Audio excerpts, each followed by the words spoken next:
dal leen jàmm ci ITV ak iRadio tey ñu am mbégte di dalal Pierre Ahmed Ba nekk anthropologue nekk itam expert en intelligence des systèmes complexes Pierre maa ngi lay nuyu. maa ngi lay fay.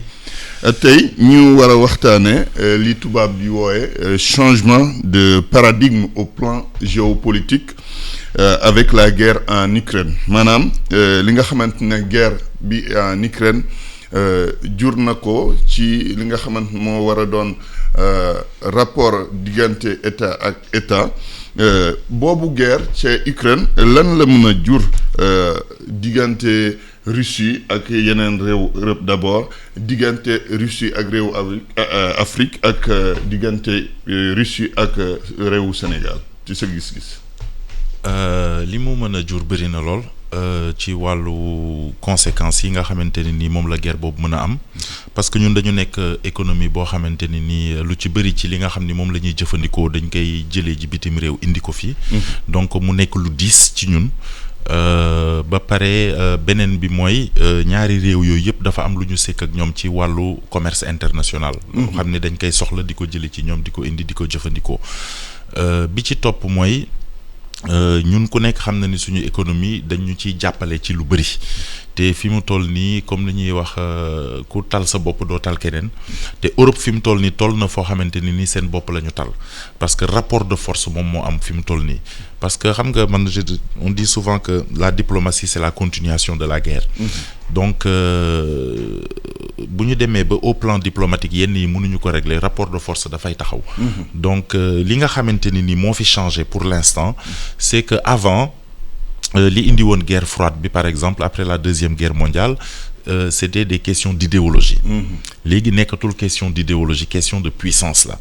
donc parce que pratiquement tous les pays développés c'est des pays capitalistes donc côté boobu du foofu la problème bi nekk question bi mooy aujourd'hui qui va gouverner le monde moom mooy question bu bees bi donc forcément paradigme yi dafay changer dina changer au niveau international mais li nga xamante ni moo am solo mooy ñun suñu wàll quels doivent être les paradigmes de notre économie. ñun foofu la ñu toll. wala ñun Sénégal. ñun boobu ñun Afrique. globalement Afrique, mais li nga xamante ne ni moo ñu gën a ñor. ci contexte actuel bi exactement mais li nga xamante moo ñu gën a ñor mooy Sénégal. yan nan la ñu war a mën a taxawee. parce que su fekkee lépp lu ñu soxla dañ koy jëli ji indi ko fii wala boog lu ci ëpp ci li ñu soxla dañ koy jëlee indi ko fii. lu mel nii bu amee. prix yi dafay yokk gis ngeen inflation yi nga xam ni commencé na am au niveau du marché international. donc forcément ñun dañ koy yëg. bu yàggul dara lañ fi yokk kilo mburu miisu mburu bi yokk prix bi lan moo ko waral. blé bi yokku li ko waral mooy non seulement blé bi dafa yokk mais li waral blé bi yokk mooy non seulement Europe daaw. produire tuñu blé bu bëri parce que dañu tegoon ay politique yi nga xamante ni nii c'était pour inciter les gens ñu utiliser les fertilisants naturels les pesticides naturels ak yooyu et puis les deux plus grands producteurs Russie la ak Ukraine. waaw donc fi mu toll nii yokk nañ ko bu yàggul dara mais li nit ñi xamul mooy pourtant prix mburu boobu biñ koy yokk est-ce que xam nga ni TVA bi ci farine bi ak ci blé bi dañ ko wàññi woon de 18 à 6%. beneen droit de douane sur la farine et le blé dañ ko supprimer woon te teewul cours blé bi di yéeg teewul état bi mënatul sax assurer loolu sax doyatul ba tax ñu yokk kilo mburu bi léegi donc li nga xamante ni ni moo fi ne mooy ñun bu ñu continuer am habitude de consommation yi nga xam ni moom la ñu am fi mu toll nii des na tuuti kenn dootul mën a jënd mburu parce que état bi mënul continuer di subventionner wala muy renoncer ay taxes. non subvention bi sax da ko dul mënati. dootu ko àttan. parce que fi mu toll nii ñi ngi wax d'ici 2030. on va importer 3 millions de tonnes de blé suñu continuer nii donc. yan solution la ñu war a def comment on doit faire pour changer les paradigmes par exemple depuis 2012 on sait que l'ISRA a mené des études et a arrêté 8 variétés de blé yoo xam ni mën nañ ko bay Sénégal waaw 8 variétés 4 yi blé dur la beneen bi tendre la blé dur bi mooy bi ñuy utiliser pour faire des biscuits ak yooyu blé tendre bi mooy bi ñuy utiliser pour la pâtisserie ak yooyu mooy bi ñuy defaree mburu ba pare boole ci mu yokk ci ni mburu mën nañ ko defar jël suñu céréales yi nga xam ni moom la ñuy bay fii Sénégal maanaam mën nañu jël basi wala mboq wala dugub ba ci ñambi ñu ne boo jëlee farine blé bi nga def ci à hauteur de 20% par ratio nga def ci farine ñambi boo lakkee mburu mi boo ko lekkee doo sentir différence bi doo xam ne mburu bi ñu defaree blé intégralement ak bi ñu defaree blé mais loolu mi ngi fi depuis 8 ans léegi. mais lan mooy problème parce que am nañ suuf si. am nañu suuf si am nañu ndox bi am nañu technique bi. waaw am nañu ndox bi. mais foofu il faut que ñu am ay politique d'incitation. politique d'incitation mi ngi commencer ci benn que ñu bay ko ba pare.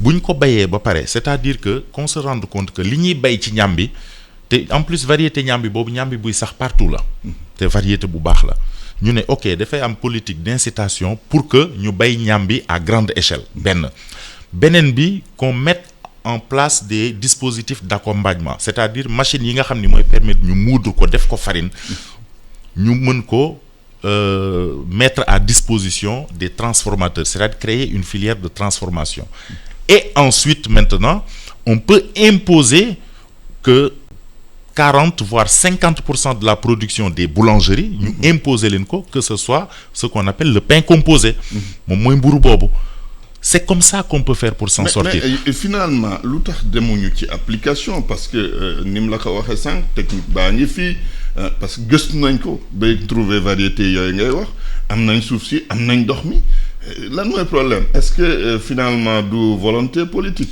bon en fait est-ce que contexte bi sax du ñu imposer ñu dem vers ça non mais non si on est intelligent xam nga man li nga xamante ne nii moom moo xew jamono ji ci Europe mooy guerre bi entre Russie ak Ukraine ñun su fekkee am nañu xel tuuti su fekkee muus nañu tuuti am na orientation boo xam suñ ko jëlee fa la ñuy jaaree développé wu muy ban parce que gis nga su fekkee da nga wékku ci nit ba kooku mënalatu la dara da ngay jéem a demal sa bopp te fi mu toll nii te crise bi dafa nar a jëm fu sori te fi mu toll nii Europe dafay soxla lu bëri lu ne dina ko soxla xam nga dégg nga ñu ne ñoom dañu bëgg a indépendant par rapport au gaz russe mais le Sénégal est au cœur de cette stratégie-là oui parce que fi nga xam ni par exemple ñoom su ñu jëlee LNG gaz liquéfié bi par exemple la plus grande station de regazéification mi ngi nekk Espagne te Espagne soriwuñu te ñun am nañu gaz am nañu pétrole. mais exploité guñ ko. dinañ ko exploiter. Oui, d'ailleurs crise Ukraine bi sax da koy accélérer. dinañ ko exploiter parce que li Russie di produire ci pétrole ak gaz amul benn dëkk boo xamante ne nii mën nga ko tey même OPEP. mënuñu couvrir.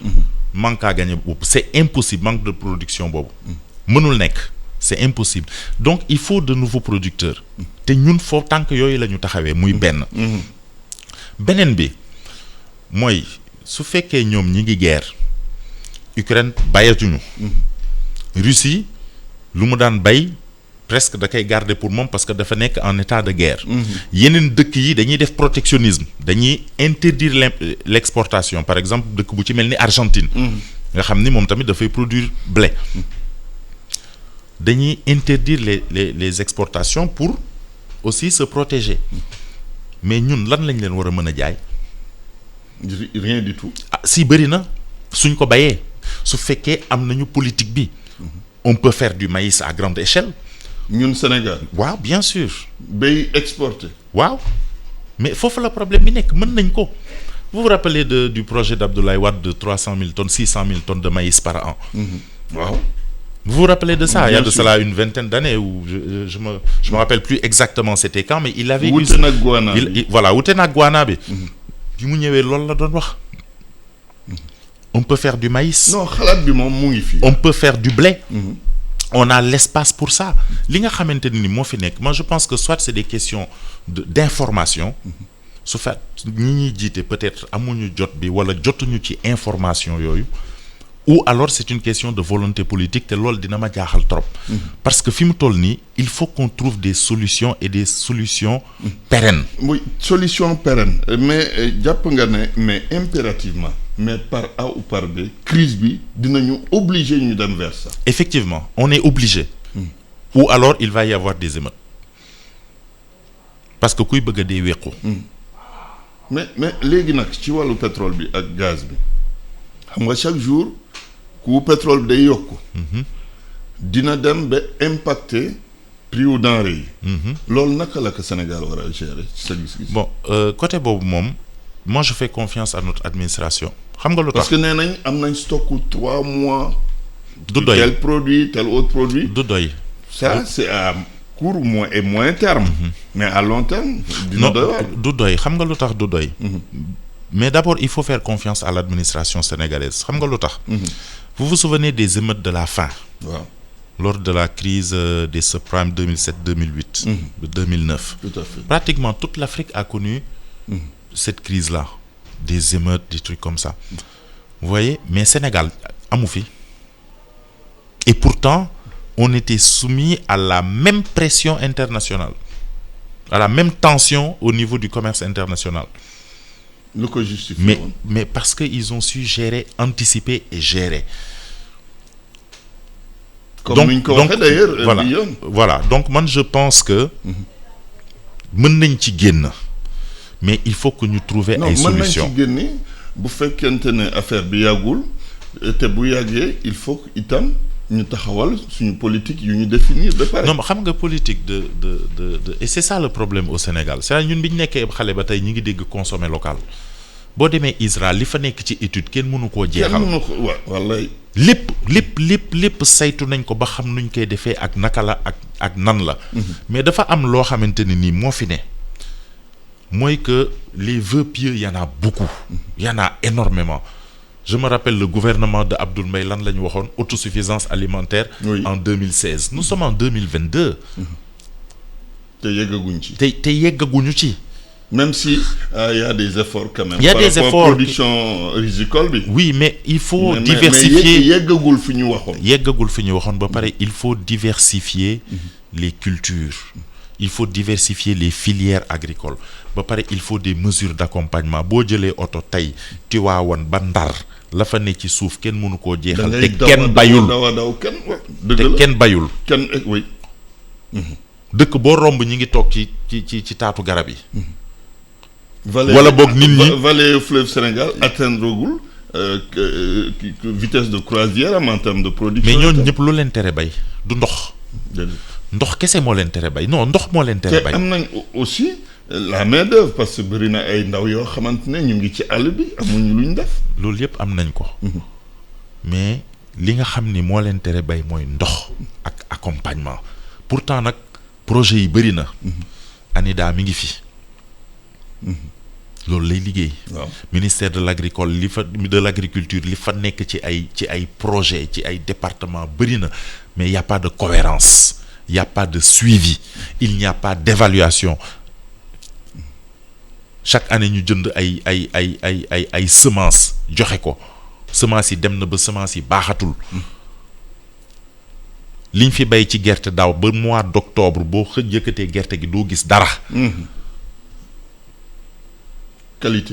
qualité bi donc il nous faut une vraie politique agricole te ñu bàyyi wax ju bëri ci une véritable politique agricole ma yokkal la ci leneen itam xam nga ñun am na lu ñuy produire mais du ñu transformer est-ce que jàppoo ne itam côté boobu war nañ ci gën a taxaw par exemple boo jëlee Casamance lu fay meññ bëri na te amul sax ay unité de transformation dañ koy exploiter dañ koy exporter ñooñu jaayaat ñu ko après l'avoir transformé est-ce que jàpp nga ne loolu yenn na maana mooy li ma la xam nga au début dama la ne ñun il faut que ñu changer suñu paradigme d'économie. suñu économie nationale moo war a changer paradigme ça c'est hyper important parce que gis nga ñun dañ ñu xoj te biñ ñu xocee dafa yàgg D'abord, il y a eu les accords de Bretton Woods. Les accords de Bretton Woods, c'est 1949 jusqu'à...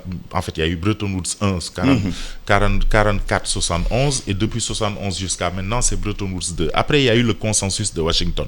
D'abord, après la guerre, il y a eu une économie post-guerre qu'on a appelé une économie, en fait, une approche,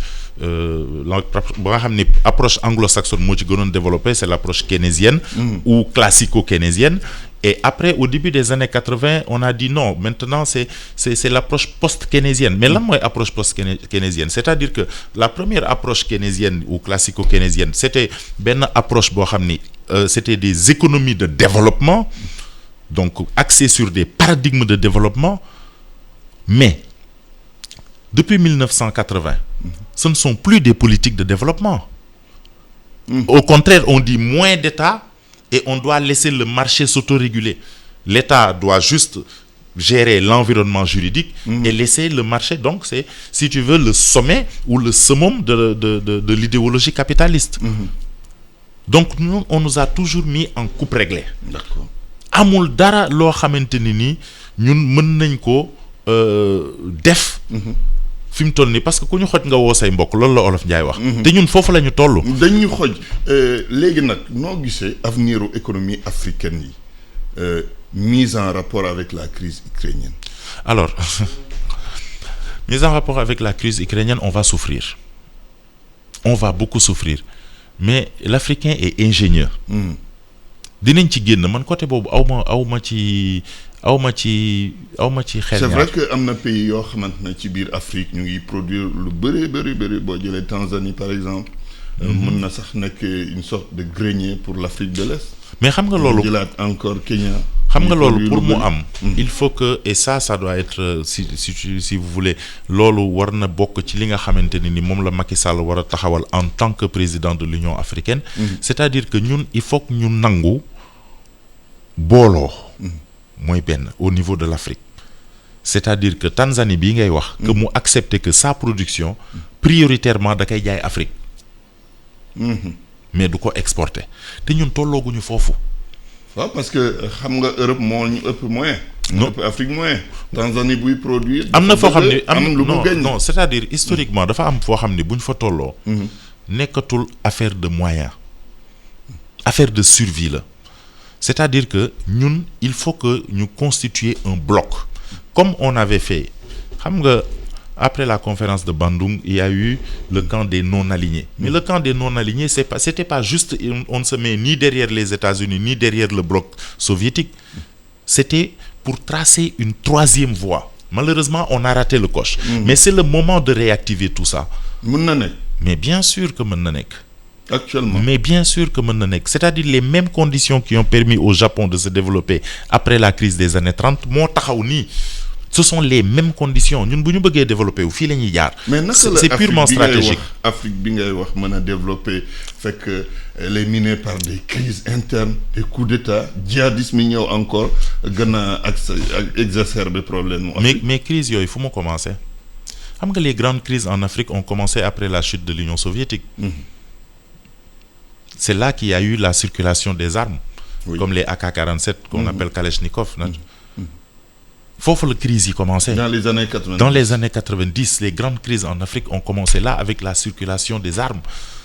Foofu la crise yi commencé. Le djihadisme dont on parle en Afrique de l'Ouest mais a commencé après la chute de Kadhafi. Oui. Mais qui en est responsable? On n'en parle jamais.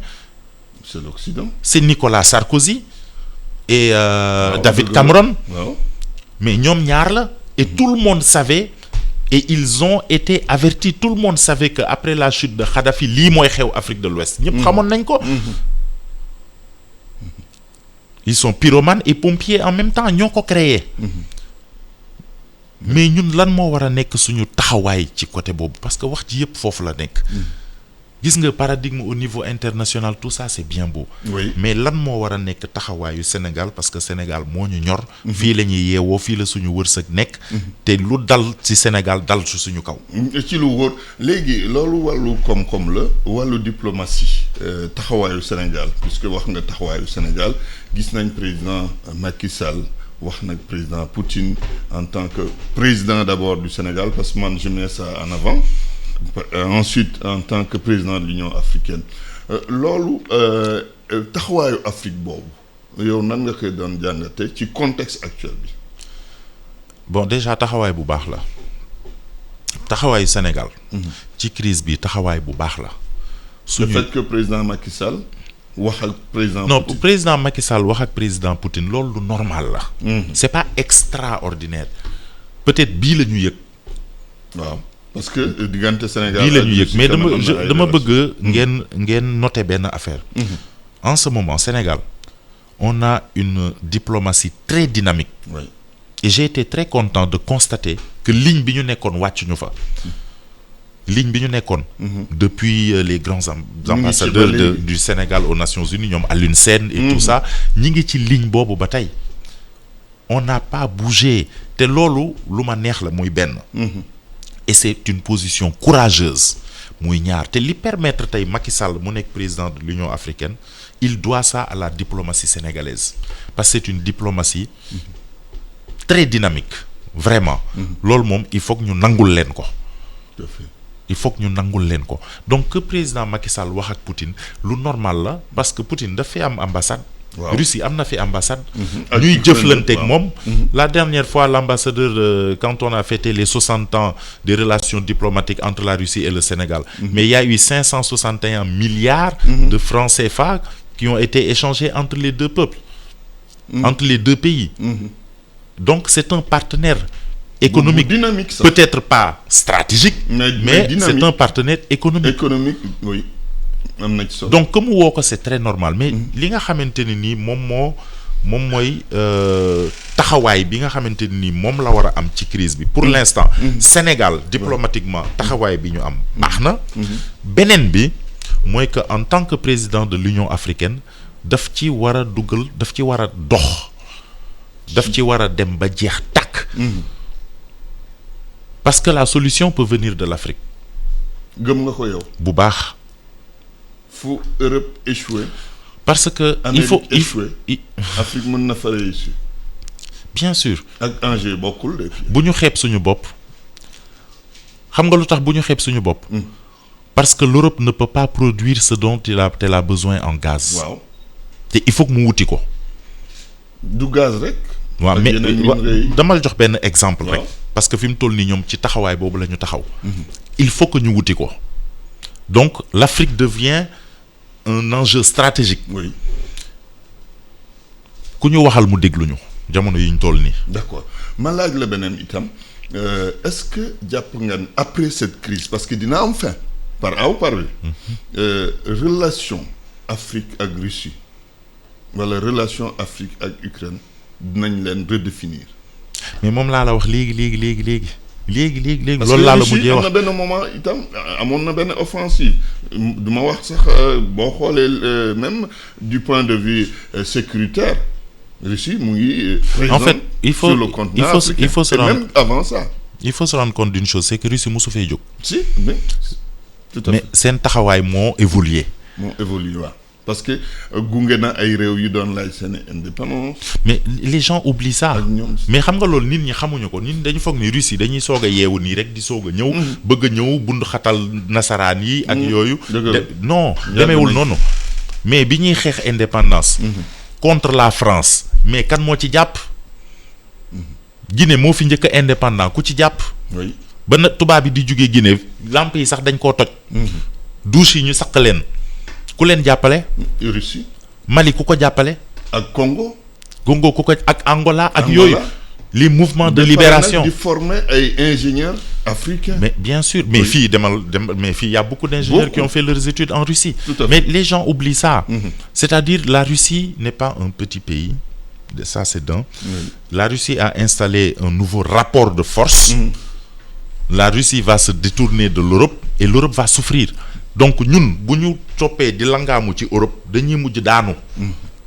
il faut que ñu dañuy mujj daanu donc il faut que ñu xam ni Europe bi amuñu beneen alternative bu dul Afrique. amuñu beneen alternative bu dul Afrique. Arabie Saoudite États-Unis mooy allié am. Russie Iran. Chine Chine. ak Corée. ak Syrie est un producteur. gis nga Iran attaqué na Irak. Pourquoi? Les États-Unis dem nañu ba xuloog ki nga xam ba jubóog ki nga xam ni moom la ñu xulool ay at bëgg ko jëlee ci nguur gi Maduro. Au Venezuela. Tout à fait. Donc quand on parle de changement de paradigme, les changements de paradigme sont dynamiques. ñi ngi ci carrément. Tout à fait. Mais li am solo et je le répète encore une fois. mooy ñun nañu xam ni dans cette redéfinition xam nga après la deuxième guerre mondiale on parlait du nouvel ordre international. Après on a parlé du nouvel ordre mondial. Mais dans la redéfinition des paradigmes ou en tout cas des rapports de force dans ce qu'on appelle le nouvel ordre mondial, il faut qu'on se rende compte que l'enjeu stratégique c'est l'Afrique.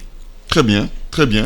L'enjeu stratégique c'est l'Afrique kon fii la ñuy jeexale Pierre. Merci. Temps bi xaw na gàtt nag waxtaan bi neexoon na trop maa ngi lay gërëm di la sant ñu nekkoon nag Pierre Ahmed Ba nekk anthropologue expert en intelligence des systèmes complexes yéen téléspectateurs yi ak auditeurs yi maa ngi leen di gërëm di leen sant jërë ngeen jëf.